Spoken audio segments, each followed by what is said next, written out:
Welcome back to Flow and Slow Barbecue. Today we're doing awesome steak.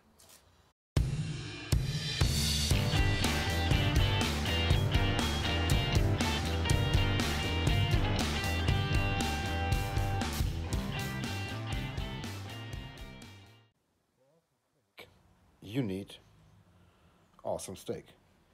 Like this 8-week dry aged porterhouse steak.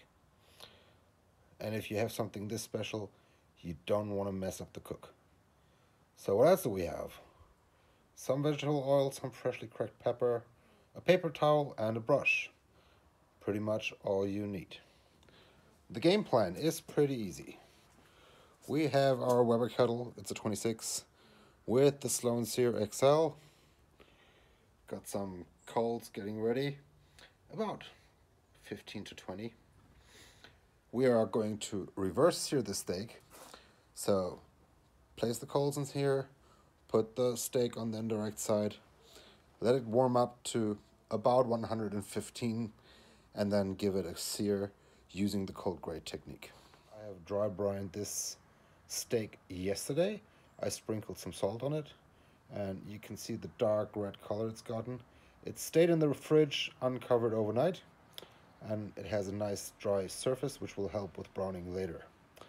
Also, the dry browning helps to retain moisture and enhance taste. If you haven't tried it, do so. Once those coals are done, I'm going to place them in the Sloan Sear, achieve a temperature of around 225 to 50. Let the steak sit on the indirect side, probe it, and let it come up to temp. At around 85 to 90 degrees Fahrenheit, we're going to give it a flip once. It's just to promote even cooking. Now, at that time, we're also going to light a full chimney of coals. It might seem like a waste, but you can reuse those coals because you won't be needing them for long. But we want the maximum heat for the searing part. So the grate will sit here, of course. Once we reach our temperature, we're taking the steak off, patting it dry using the paper towels, giving it a light brush of oil, and hit it with coarse pepper. I'm only going to do one side today because the kids don't like the pepper. But yeah, I'm not peppering the filet mignon side. So we take the grate off while we do this in order for it to cool down. Because we don't want sear marks, we want even browning. We'll achieve this by replacing the cold grate on the grill. This is now filled with searing hot coals and placing the steak directly on the high heat. We'll sear it for a minute, then give it a quarter turn. This will give us another cool spot to flip and replace the steak. You do that for 2 minutes per side, so in total it's going to be 4 rotations. Well, actually 3 rotations because you start over with 1, 2, 3. That's all there is to it, and I gotta clean this grate. I will do that beforehand. I just noticed on my screen, it's quite funny. You can see I've been using the cold grate technique a lot because this square in the middle is a different color than all the rest. It just gets less heat. Now here's a little something I want to show you. You see that there's a very small chunk of cherry wood already in the starter chimney. I put it in there so it can already catch fire or, well, smolder a bit. It will help with getting clean smoke very early on, so you don't have to wait for it. The smoke, of course, in this case is optional. I like it like this with a very small chunk because it can easily overpower the fine taste of the dry aged meat. But this is, for me, it's perfect. Time to pour the coals.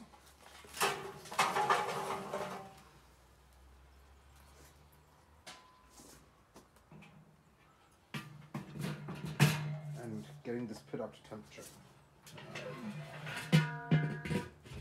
You want to make sure that your outlet is on the opposite side of the Sloan Sear. Right now the vents are fully open.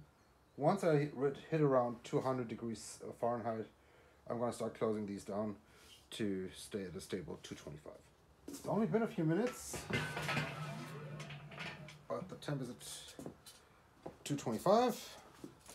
So we're putting our steak on.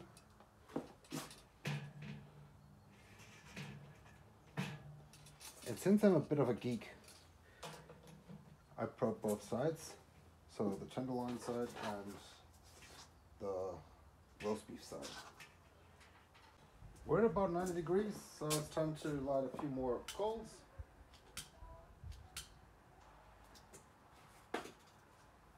And to flip the steak.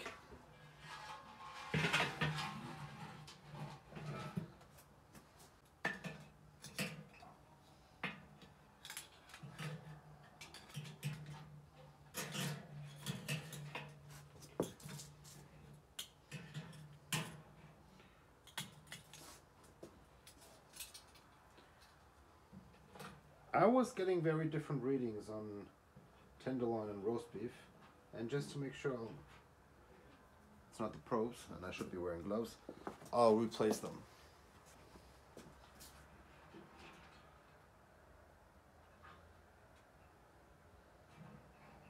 Just to make sure I don't have an error in placement. Okay. Keeping the distance to the ambient probe.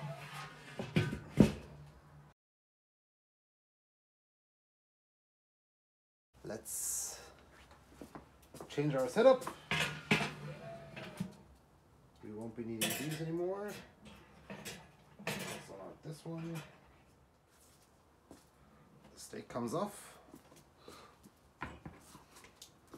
The grate comes off, which is imperative. And the fresh coals go on.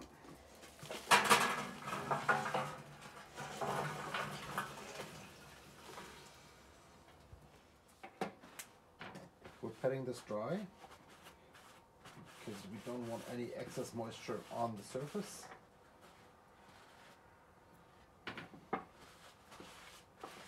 Looks fantastic. Okay, just a light brush of oil. And like I said, I'm only peppering this roast beef side.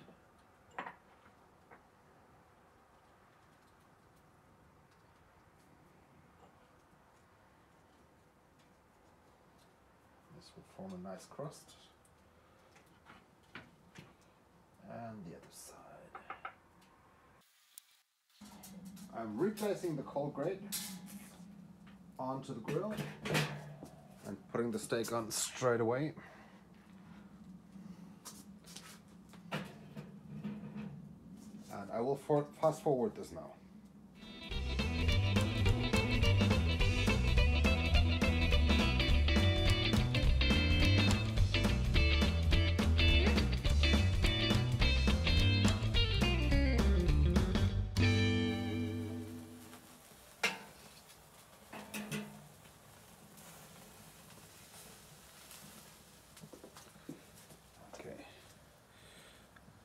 I hope you can see this. Look at this nice crust.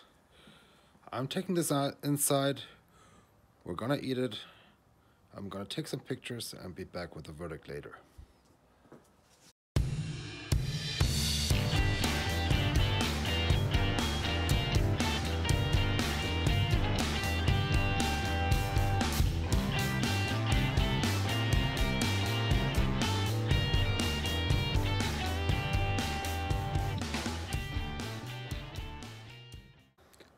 Okay guys, that was pretty awesome.